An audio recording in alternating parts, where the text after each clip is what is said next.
Hi everyone, it's me Jo, and today I'm actually doing two videos. I've done one on my makeup kit as a base makeup kit and one on my makeup kit as a colour makeup kit. So I've divided it into two. They're quite long video vlogs, but I'm showing you what I need, kind of what I need for every situation. Editorial, drag, natural, bridal, TV, etc, etc, etc.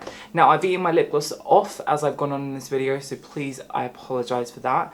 But this is just this is like my generic reduced down kit. This is the one that I bring with me on most gigs, and you guys have been asking me to do this for a while now, so I thought it was a good time to actually go through it all. So this one is going to be all my face products, like my foundations, powders, etc. So I hope you like it. Okay, so the first kind of products that I want to talk about are face products. That's the main and hardest part of the face. It's my favourite thing to do. I love sculpting and I love building up a new structure of the face. So without any kind of confusion, the best concealers in the world are Dermacolor. They're an all over phenomenal face product. You can, like, there's nothing comparable. I do use MAC Full Coverage or MAC Studio Finish concealers. They are too creamy.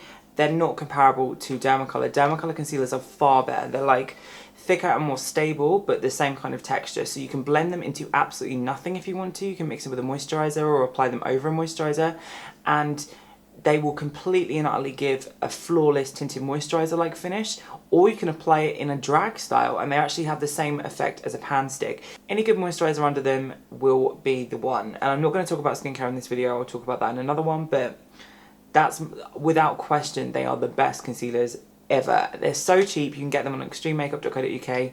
I get refills. I probably get like 25 new ones every month. I use them so much. I use them on me, I use them on guys, I use them on girls. They're the one. They're absolutely insane. I draw my eyebrows in with them sometimes. I get really dark coloured ones. I colour correct with them. You can actually get a variety of colours that are perfect for prosthetics. They just are amazing. MAC Studio Fix. Now you guys have seen me use these in all my own videos, that it's an easy foundation to actually manipulate. A lot of people don't like it because it's got that clay in it that absorbs oil and it can look cakey. However, it's an amazing photography foundation. It does have a tiny bit of flashback, but it looks great on brides, it looks great in person, it looks great on men's skin, it looks great on women's skin. I have every other shade, so I don't have NW15, NW20, NW25. I have NW15, NW25, blah, blah, blah, blah, blah. And then instead of actually having all of them, if I need a colour in between, I'll mix them together. So with the NWs, I have the palest to the darkest, skipping everyone in between. I've also got the limited edition ones like the super pale and some of the ones that are just outside of the range. Like I think there's a 47 or something, and the 58. I've got those ones. And I also have all the NCs. So you don't need to buy every foundation colour to match every skin tone. You can just actually reduce that down by missing out the ones in between. Next on my list is actually MAC Face and Body. Now these are an absolute must for any makeup artist out there. They are brilliant. They're great on the arms, they're great on the legs, they're great just as a mixer. You can actually leave them to set and they become a little bit thicker. But they are like an essential. It's the real skin with just enough colour that it looks like there's something there, but you can actually make it completely invisible. It's a great base for building up a dewy coverage. It just is amazing. Like if you're going to do a perfect kind of nude skin, you can go in with that and then add the Dermacolor concealers on top and she won. I do have a lot of the MAC full coverages. This is the same product as MAC Studio Finish, as I just said. The reason I have them is because these were one of the first products I used to wear. The white colour and the W10 colour just remind me of being young, and I keep them in my kit just for old time's sake. I don't often use them. They don't set in the right way for me. They tend to sit on top of the skin and they don't connect and kind of form a layer. So quite difficult to work with for me, especially on drag clients, but I know a lot of people do like to use them because they can actually blend them into a thinner coverage. It's just, I'd rather use the Dermacolors. They're far more stable. I have all the Illamasqua skin-based foundations. I bought them because I get a really good discount on Illamasqua products. This product is really good for a glowy, silicone-like skin. I can't wear them much myself. I think they look very artificial on my skin, but that's because I have freckles. And when you get these dewy foundations that have kind of got a plasticky sheen to them, if you wear them over freckles, they can look dusty and they can actually look a little bit too synthetic. So they're really great on girl skin. They're really great for mixing with Studio Fix if you don't like Studio Fix on its own. And I always keep them because they're great for people that have kind of like that wedding desire or that photography desire, but they want more of a glow. And they're a great base to work with. You can build it up really well. They also mix really well with MAC face and body. You can actually use them on the body. So if you want a heavier coverage on the legs or the arms, they're great to mix with face and body. Next on my list, I have all the MAC NW and NC Studio Fix powders. I use them all the time. They're amazing to enhance a contour and sculpt with, and they're great on oily skin if you just want a light coverage or a matte coverage. Next in my MAC powder list, I have all of them apart from about 2 of those in-between colours of the Mineralize Skin Finish, and these are the natural ones obviously. These ones are an alternative to a powder product because they have a glow to them. They're not as flat looking as Studio Fix. They are very yellow though, which annoys me. Even the most, it's the same thing with all MAC colours. Like MAC is literally the most yellowest brand when you actually go through all the colours. The only true pink colour they do is W10, and they only do it in MAC Full Coverage, which is the Pro product. Saying that, these are some of my favourite products. They are amazing at layering over the cheeks because they give you coverage if you want to just build up a matte coverage. So it absorbs the oil in the skin, but you don't leave with a flat kind of cakey look. But they are really, really, really nice and definitely some of my favourite products that I use in my kit. Next in my kit is actually the IT Cosmetics products. These are amazing. I absolutely adore the IT Cosmetics CC creams. They are really, really, really nice for the skin. They've got SPF 50 in, which does give a flashback, but they are a wearable foundation. So for video shoots and things like that, if you want to get the skin to glow, you don't want it to be too flat looking. They give enough coverage that you can get a great look. They look amazing on camera. They aren't obviously perfect for photography because they do give a flashback, but they're a great in motion. They do say it's a full coverage cream. They're not a full coverage cream. They're more like a thin tinted moisturiser really, but they're some of my favourite products. They really do make the skin look beautiful. Well, I actually swapped my kit. I used to have the Liz Earle foundations when they came out, and I used to like them for the same thing. They made the skin look glowy and real and beautiful, but the one thing about the Liz Earle products is they're so full of skincare ingredients they don't set, whereas these actually set. So if you're a fan of that kind of dewy effect but you want it to last, then I much prefer the IT Cosmetics. I like the IT Cosmetics by Undereye concealers. They're very creamy. They're almost like a melted down cream. They remind me of MAC Full Coverage in the sense that they are full coverage. They don't stabilise properly, but they do have their place in my kit because they have great colours and they look really nice on that kind of if you're trying to get like a bridal finish but not for a bride. So if you wanted to get that kind of like perfect airbrush skin with texture to it, I like it for that. But I wouldn't actually put this on a bride because I would use the Dermacolor, which actually sets. So what's next in my kit? So I did just say to you guys, I don't actually like using the Mineralize skin finishes, and that's because I am completely converted to Vevo products. Now Vevo do these baked products. I don't know if you can still get them, but they used to sell them in Tesco's. I have quite a few of the blushes. They come in really nice shades. They're more of a, they have less coverage than the MAC ones, which I prefer, because you can get a really nice glow. The bronzers in particular are amazing. They're much better in my opinion. Any baked product with that shimmer effect to it is freaking amazing and I love it. And I'm not actually a huge fan of blush. It's not one of my favourite products at all to use. I think sometimes I prefer using a lipstick product or a creamier product, and I use that with the foundation as opposed to apply a blusher on top, because I think sometimes it can look aging, whereas I like it to kind of melt within the skin and within the base. So I do like those. Blushes I do actually have. I have a lot of Illamasqua and Nars blushes. Again, these are probably my least used products. I don't really use them, but they're good to have if you need them. Definitely some of my old faves, Estee Lauder Doublewear Maximum Cover. I preferred them when they were Maximum Cover without the Doublewear, to tell you the truth. They did rebrand it. They reformulated these products several years ago, and I preferred the original Doublewear and I preferred the original Full Coverage. But these are by far the best best full coverage foundations you could ever imagine. Once they're on, they do not move. They are waterproof. You can actually build them up to be complete, insane, flawless, or you can shear them down so you get like more of a double wear finish. They're amazing. The only downside to these is the colours are terrible now.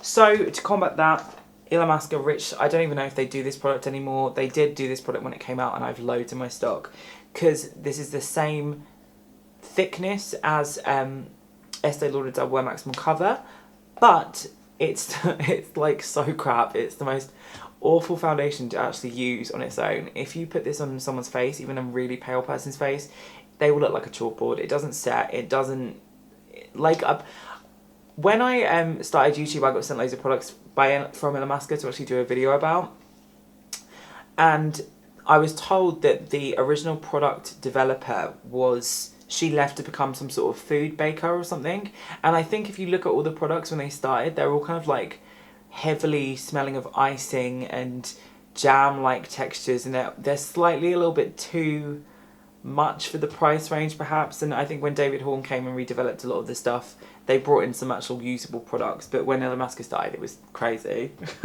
Yeah, I have loads of Illamasqua blushes. I'm trying to find Illamasqua powders. I have quite a few. I used to have a lot of Uemura in my products. I've actually reduced all my Uemura significantly because this would be the best foundation of all time. It's the actual Uemura Face Architect Remodeling Cream Foundation. Don't quote me on this, but I believe that they based Studio Sculpt off this foundation. But this foundation is freaking insane. It is the most hyped up, sculpty, full coverage, gorgeous, creamy, just amazing skin-like texture. You can build up the same coverage as you can get with the Estee Lauder Doublewear Maximum Cover, but it has a skin-like texture and actually looks freaking insane on male skin. Whereas this one, although it does build up the coverage, it sets as a kind of semi-matte. And you know when you put like the wrong paint on the wall and the wall's textured and the wall just looks slightly more mottled, but then you go for that kind of like softer matte and it looks smooth. This brings out skin texture on guys. It brings out beard texture on guys. It's really annoying for that. So I used to wear this religiously, and I used to have all the Face Architect creams, the Face Architect thinner versions, but they have discontinued them for some unknown reason. I also used to have all their powders as well because they did a lot of colour corrective powders like Pink 300, Pink 200, the Violet, and the Pearl, which was my favourite. Why do these freaking brands do this? It's so upsetting. Second favourite powder of all time though is the Dermacolor Fixing Powder. It's again a waterproof product and you can't go wrong with it. It's just amazing. I do have a few Doublewear lights. I don't use these often because I think they have a strange watery texture sometimes, and if I'm going to get this kind of coverage, I want it to be more like the MAC Face and Body, so I don't use them a lot. Kryolan TV sticks, I have pretty much every other colour of these too, so I can mix and match them. Don't like them for the same reason I don't like MAC full coverage. They don't stabilise, so you can get a full coverage look, you can set it to shit. It's never going to look that flawless skin texture that I want to achieve. It's going to have that drag heavy effect to it, but I do a lot of drag clients, so it's good to have. Okay, so another Shimmer product that I really like, but I don't really carry out with me because they're very expensive for what they are, and I prefer using the MAC Skin Finish Naturals for, is the Shimmer Lightbulb powder, and they do the same kind of thing but they're a higher texture. So if you want to get that perfect skin with a glow and you want a powder to build on top of it, these look really beautiful, and they're really actually great at setting powders too, or setting foundations. So they're kind of like a upgrade from the MAC Skin Finish Naturals. A makeup artist fave is definitely the Secret Brightening Powder by Laura Mercier, and I do like the Laura Mercier products, but I think they're better for celebrities that need that flashback under the eyes, and they're great at setting under the eyes. But if I'm going to do it on me, or I'm going to do it on a male client, then I'll go for my Dermacolor because it sets it better. They're very good to have, and they're cute for girl skin. Another makeup artist fave is the Becca Shimmering Skin Perfector. I have this one and I have the Moonshine one. This is Opal. Do I use them often? No. They are very skin-like in texture, and you need to really work them into a natural skin. So if you want to have that like dewy, invisible makeup. They're great for building on top, but I prefer to get that high shine with a pigment because it's more visible and I prefer makeup to actually look like it's makeup, so yeah. Okay, so another makeup artist obsessive is Touche Éclat. I do like Touche Éclat. It takes a little while for me to use this because I feel like you have to, again, work on a female skin and you have to use it in a way that's a little bit technical. Like, you have to wait for it to set to get a coverage to it, because what they advertise it as is a concealer, and it's absolutely not a concealer. It's actually more of a highlighter, but it sets in the same way that Face and Body does, and it actually gets thicker as you let it dry. So you can get somewhat of a coverage with it. It does have a glow to it. I don't think that it has strong enough coverage to compensate the under eyes effectively enough, and I don't think it works well with other concealers. So it's one of those products that you can only use in a specific environment, but I do have it in my kit for that environment. Next on my list is another product like that, but it's a bit more thicker and it's better, and that's MAC Prep and Prime, and I have this in Radiant Rose, which is like the palest pen I can find. It's thicker than Touche Éclat, but I use it if I need to get something that's super pale. I did have a lot of the Lancome products, but they discontinued a lot of their colours, so I cut them out of my kit gradually. Same with Doublewear. I don't understand what they're doing with Doublewear. They always change it, so I've cut that out of my kit. One product I really like about Illamasqua, but it's not as it's advertised, is the cream pigments they do. Now, these are great as an eyeshadow base, but I prefer them because they're colour correctors. Like, they do a violet one, they do a salmon coloured one, they do a mint coloured one, and they do a brown grey. So if you're really working on sculpting the face or colour correcting or perfecting, they're much better to use than creamier products, because they have more of that eyeshadow based texture to them, so they actually set. So if you wanted to correct the beard shadow, you can actually use their salmon one. It's really great. If you wanted to correct redness, you could use their green one. This one's called Dab. I don't know where the minty one is. And then I use Hollow all the time because it's got that minky contour colour to it. So yeah. Okay, so moving on from all of that, I have products that I didn't know which side to put in, but I thought I would put it in my base side because they are bases. So I do have these colourful products by OCC. Kind of like face paint. They're full coverage foundations in bright colours. Very rarely use them because I prefer to use products that have more of a structure to them, because they feel very creamy, these products. They're not the most... same reason why I love the Dermablend concealers. But there are things like the neon colours that I like. They're really interesting to use, and these are like body paints. So I have loads of those by Stargazer in all the neon colours. And I think with it, well, with the OCC products, I did notice that my personal skin broke out a little bit when I used them. So I don't normally use them as foundations. I use them if I need to bump up the colour, or if I need to use a... for example, if I'm going to be doing more of an editorial look and I really want to get a colourful backdrop to the face, then I will use these and blend them into a face product. So I dilute them and I use them as a kind of base colour, but I don't use them as a foundation. More unusual products that I keep in my kit are things like... what is that? Where did that come from? Oh, I got that in Los Angeles, I think. I have diamonds, thick glitter, fishy glitter. I actually have one of my eyeliners there, which I need to put in a different thing. Toupee tape, jewels. Then we have another similar bag of that. I actually have brow gel, or brow wax, eyelash glue, glue stick, more gems, more glitter. I have Dermaflage, which is a scar filler. I have an eyeshadow base there. I have eyeshadow applications. I have things like a spatula. I have more glitters, spirit gums, just things for the more extreme makeup. Not quite prosthetic, but still higher up than just a pigment. That's all the adhesion and the decor kind of side of things. So good for drag. Then I didn't actually know if I wanted to show you guys these, because I didn't know if I wanted to talk about primers and things, but this is an amazing product that I think makeup artists need. It's the MAC Matte. It's just a really good silicone base. It's really nice to go under foundation. I always have a brush cleaner with me, obviously. There's more Uemura products here. More Becca products here. Oh, do you know what? I've completely forgotten to show you this. Bronzerz. So in my bronzer kit, I have one of those shimmer dusts I mentioned earlier from Stargazer for highlighting. It's just really nice over a bronze. It gives that gorgeous look I did in the Nicki Minaj tutorial, or the Victoria's Secret tutorial, where you get that frosting on top of the bronzer skin. I also have a pigment which I've mixed myself, which is absolutely insanely good at contouring. It's just a mixture from a variety of crushed up shadows, more Nars bronzers and foundation powders. I don't know where the rest of them are actually. I think they're in that bigger bag earlier. More MAC Prep and Prime.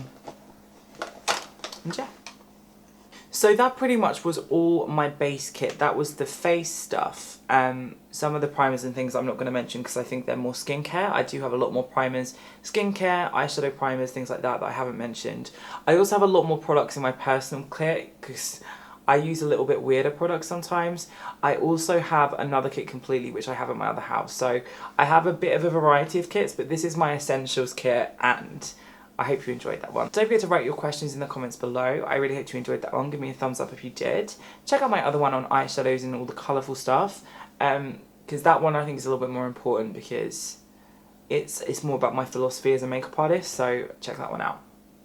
Alright guys, well have a great day and I'll see you in my next video.